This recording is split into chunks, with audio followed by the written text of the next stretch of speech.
everyone. I get to talk to you guys today about the law of buy-in.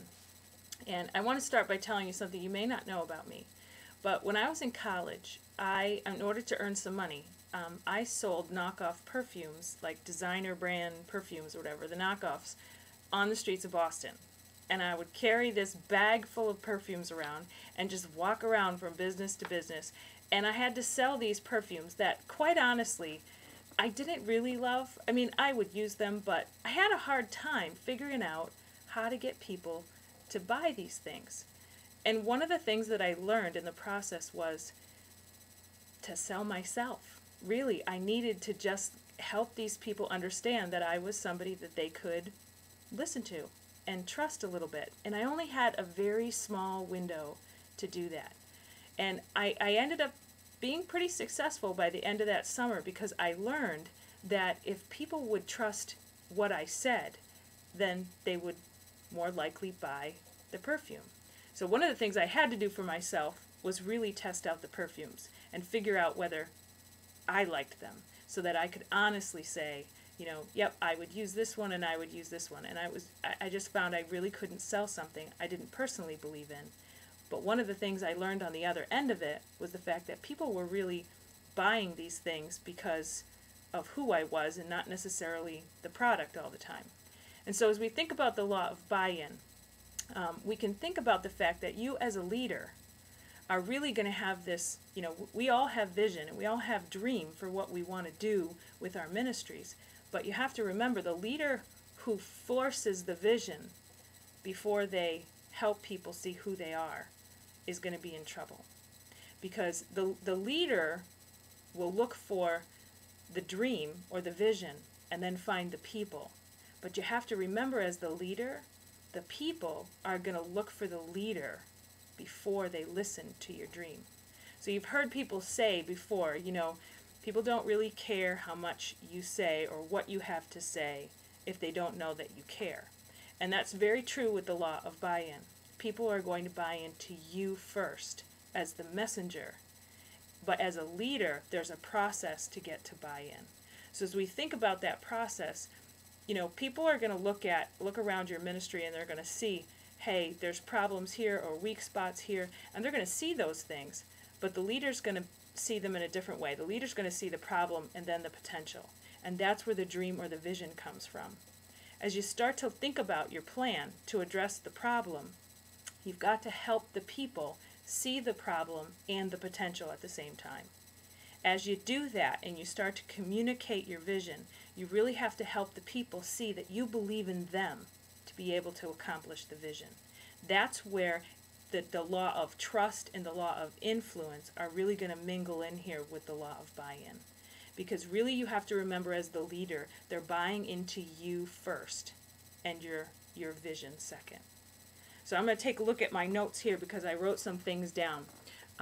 A lot of times as leaders, you know, we may not be visioneers. We may not all be like big picture thinkers, but that's okay.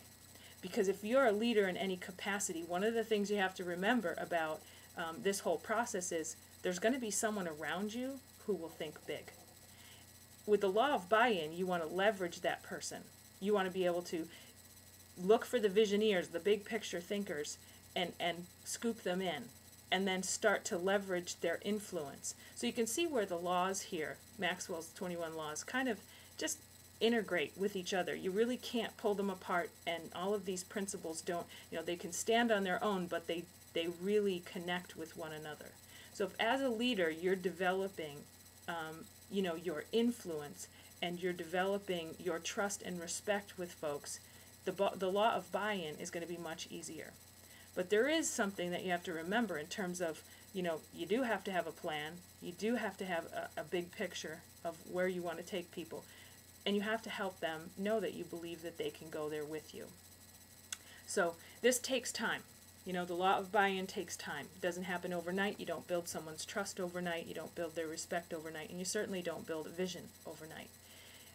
All of this takes time. One of the things that I thought was most important to tell you about the law of buy-in is sometimes we get that perspective mixed up. You know, the one that I shared at first. Leaders sometimes see the vision and then the people to help them accomplish the vision.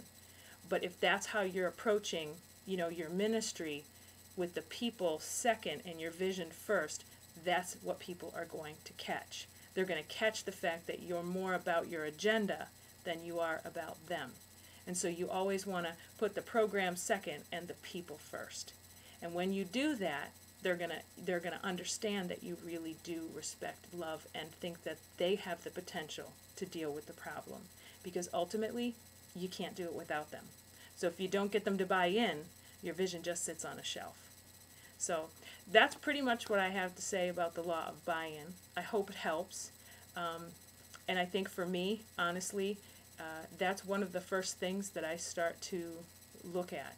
Is I look at the what, but I also look at the who. And if I don't put the who first, then my what just doesn't ever get going. So I always think about who is going to help with the vision and how can I help build trust and respect with those people. A lot of times I'll talk to people and I'll say it's like putting change in your pocket. And if you have change in your pocket and you come along, you kind of go along the process of leading people and trying to accomplish your vision, you're going to hit bumps in the road, you're going to hit problems. But if you've built enough trust and influence with people and you have change in your pocket and they've bought into you as a person and then saw your vision, then when you hit those bumps in the road, you have that change to come out and spend. But if you never put the change in your pocket, then you're always kind of working, just trying to get people to believe in this thing that you believe in rather than believing in you. So I hope this helps. God bless you in your ministry. And all of us are always available for any questions that you have. All right, talk to you later, guys.